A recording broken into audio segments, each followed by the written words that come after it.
আজকে চমৎকার একটা পোস্ট পরে আমার কাছে অনেক বেশি ভালো লাগছে যে আসলে সোশ্যাল মিডিয়াতে যদি আমরা এইরকম পোস্ট যদি সচরাচর চোখে পড়ে বা এই টাইপের পোস্ট যদি আমরা পড়ি, ওইখান থেকে আসলে আমরা অনেক ভালো কিছু শিখতে পারবো।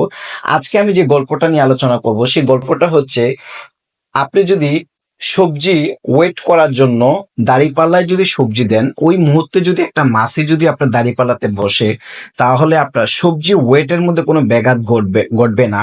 কিন্তু আপনি যদি গোল্ড মানে স্বর্ণকে ওয়েট করার সময় যদি আপনার দাঁড়িপাল্লাতে একটা মাছি যদি বসে, ওই সময় কিন্তু আপনার দাঁড়িপাল্লার ওই গোল্ড ওয়েটের ক্ষেত্রে একটা ব্যাঘাত সৃষ্টি করবে। ওই মুহূর্তে দেখা গেছে শুধুমাত্র একটা মাছি বসার কারণে 10 থেকে 15 হাজার টাকা বা 20 হাজার টাকা অতিরিক্ত চলে আসতেছে।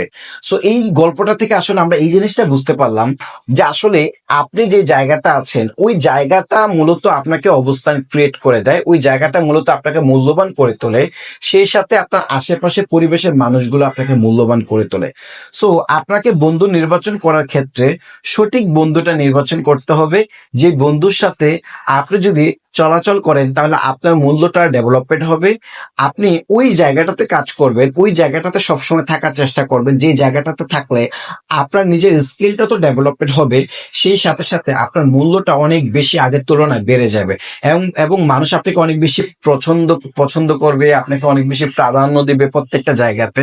অতএব আপনার জায়গা থেকে আপনি সঠিক বন্ধু নির্বাচন করুন, সঠিক জায়গা নির্বাচন করে জীবনের সর্বোচ্চ সময়টুকু দেন, তাহলে আপনি সফল হতে পারবেন। এরকম চমৎকার চমৎকার ইনফরমেশন এবং গল্প শোনার জন্য আমার পেজের ফলো দিয়ে পাশে থাকে। ধন্যবাদ।